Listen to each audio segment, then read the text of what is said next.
Dzina la Atate ndi la Mwana ndi la Mzimu Woyera. Amen.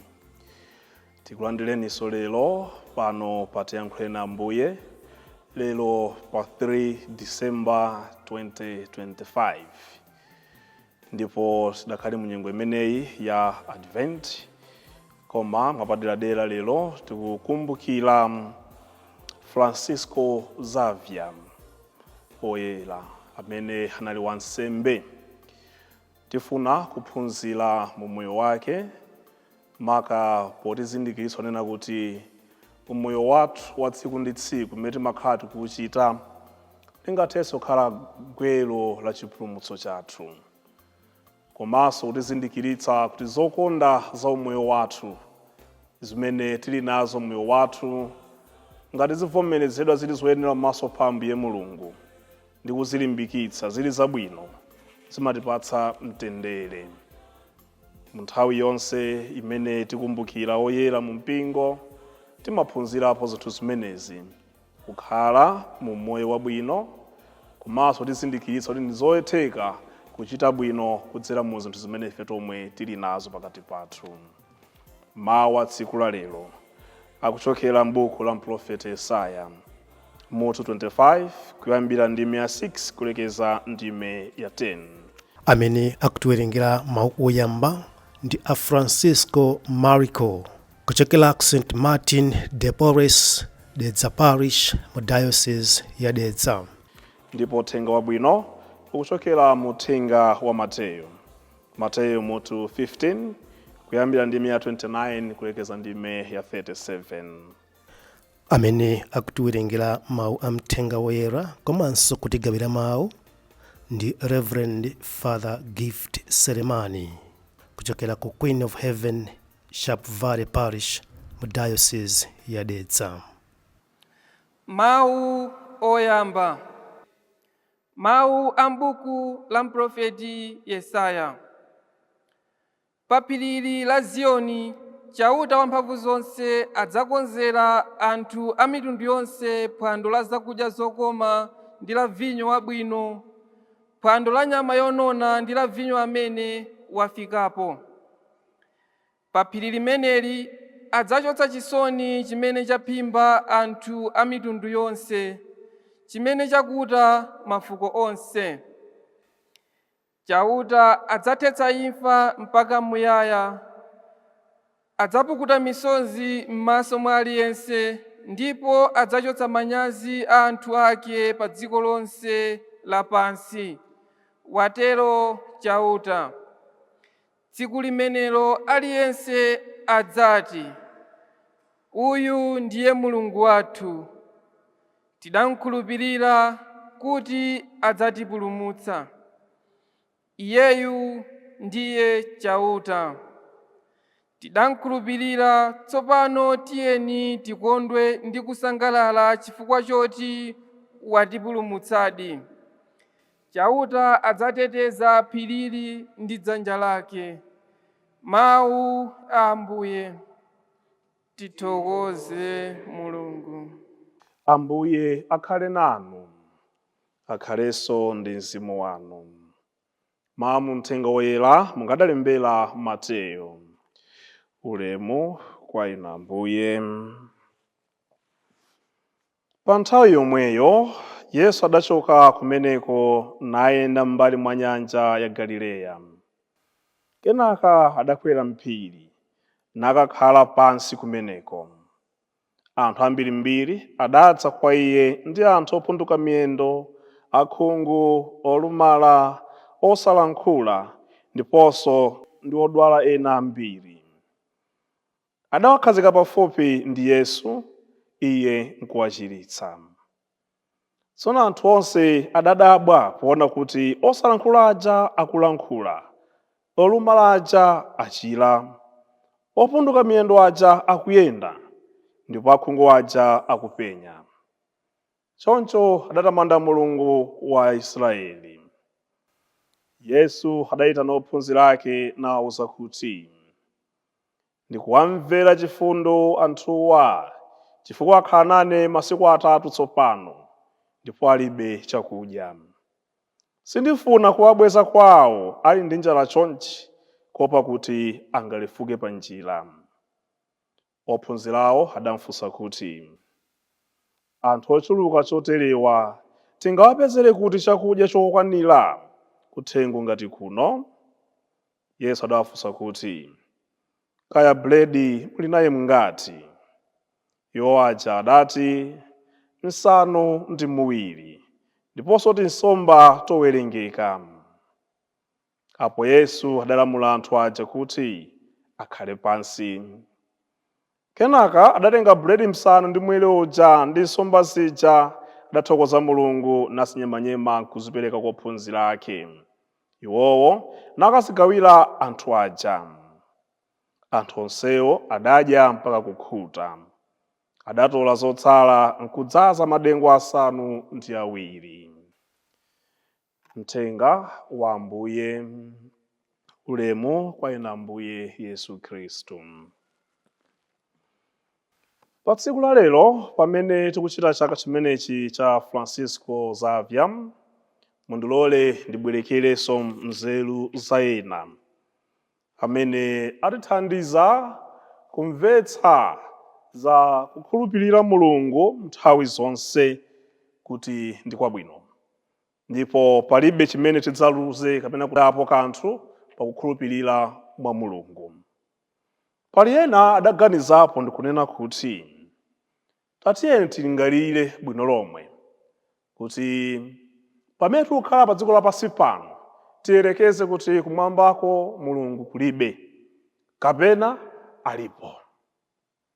Ndiye tizipatse maumoyo wa makhalidwe athu pa dziko lapansi pano. Wowe munthu woyamba akhale ndi umoyo woyipitsitsa umene tingathe kuganiza pa dziko lapansi pano. Kupha, kuba, kuwononga, china chilichonse chimene tingathe kuchiganizira kuti munthu wochimwa ayenera kuchita ali pano pa dziko lapansi. Munthu uja atachita zonse zakuyipa pa dziko lapansi pano nkumwalira. Kupita kumwamba munthu amene uja nkukapeza kuti Mulunguyo alipo. Kodi waluza kapena wawina? Zachidziwikire munthu ameneyu waluza ndithu. Chabwino, munthu yemweyu atakapeza kuti Mulunguyo kulibe kumwambako, kodi waluza kapena wawina? Mwina likatonena kuti iye ayi wawina, ponena kuti Mulunguyo kulibe.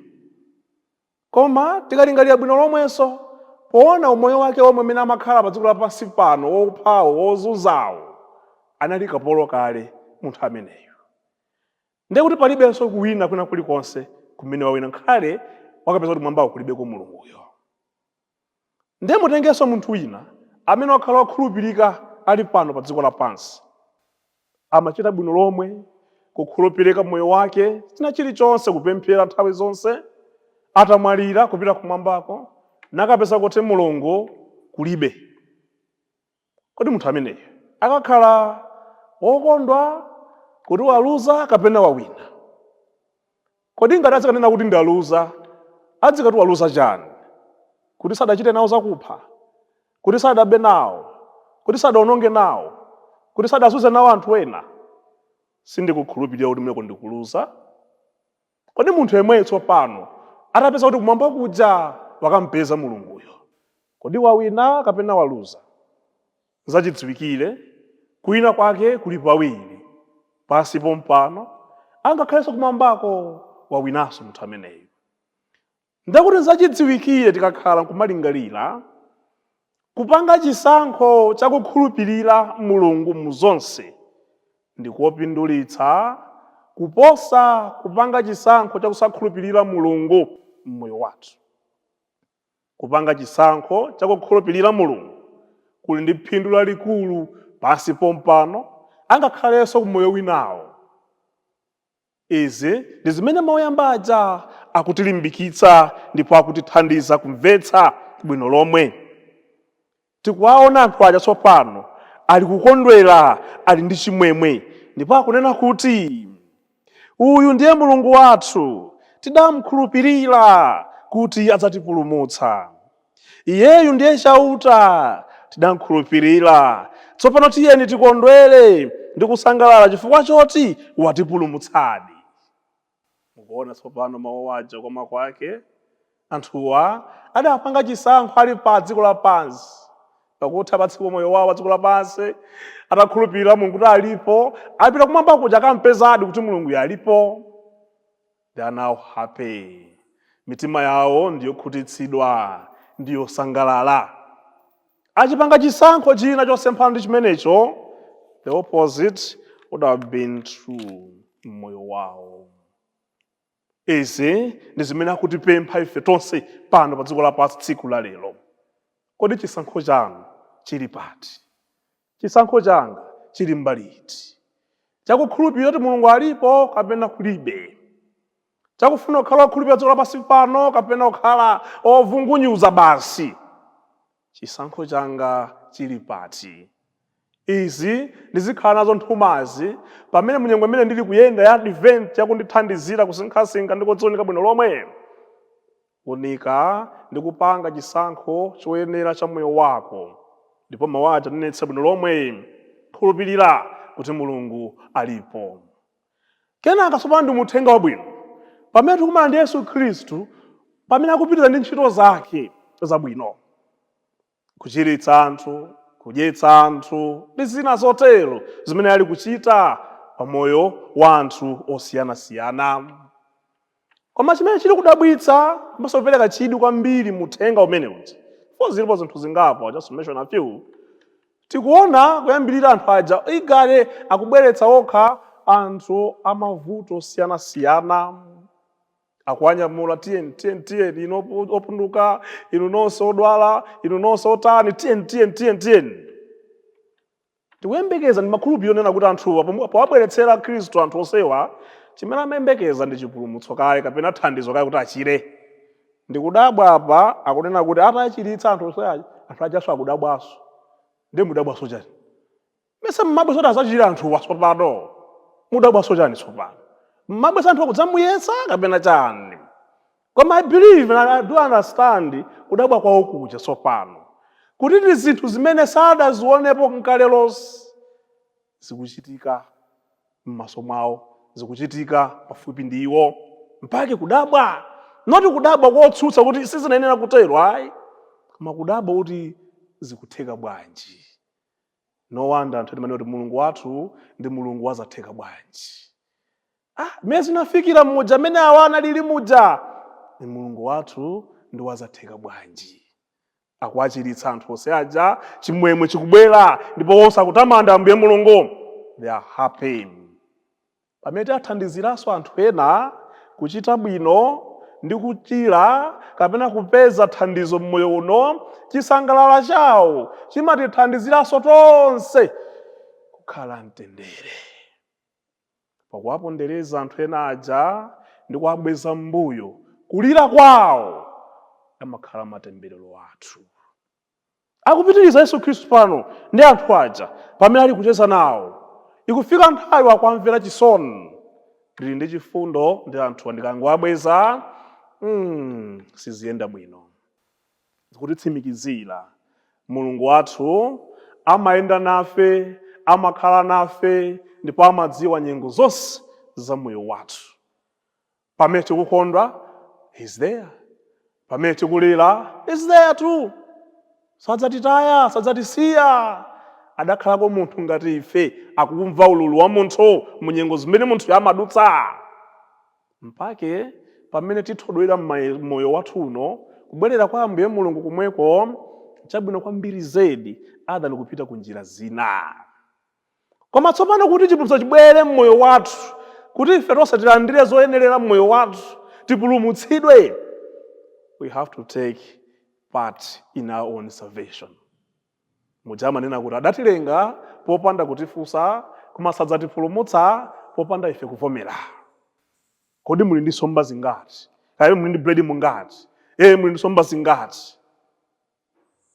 Mbali yanu chitanipo kanthu. Pamene mukudandaula, pamene mukulira izi apa sipali bwino ayi umphawi, inu ndi inu makuti, bweretsani mbali yanu, chitanipo mbali yanu. Umphawi ndi umenewo, yes, sizikuyenda paliponse, yes. ndewolo mukamalira nde mulemera, nde mukamankhala mulemera. Hayi ati basi zingopita chacho kupembera 6 to 6 uli nchacho kulubuzika zitheka. Present something on the table. Chitanipo kanthu kumbali yanu. Muli ndi chakudya chingati, chochuluka bwanji, nsomba zingati, akubwesa zimene zija ndi Kristo akuzipanga multiply, aliyense akudya nakhuta. Titenge gawo mu chipulumutso cha ife tomwe maka m'mazunzo a moyo wathu. Vuto pamene takumana ndi zokhoma ndi zowawa moyo timawonjezera mavuto athu pakupanganso zisankho zolakwika. Tipemphere kwa Ambuye Mulungu atithandize kukhala ndi zisankho zabwino mwa ife. Koyamba kuzindikira kuti kukhulupirira Mulungu ndi kwabwino komanso kopulumutsa. Ndipo kachiwiri kuthandizira ena onse kuti achite bwino kumabweretsa chimwemwe kwa tonsefe. Ndipo kachitatu tichitepo kanthu kuti ife tomwe tidzipulumutse mmoyo mmene ife tili kuyendamo wakwaipa kapena osayenera. Timpempha Ambuye Mulungu atithandizire mu nyengo zonse. Amen.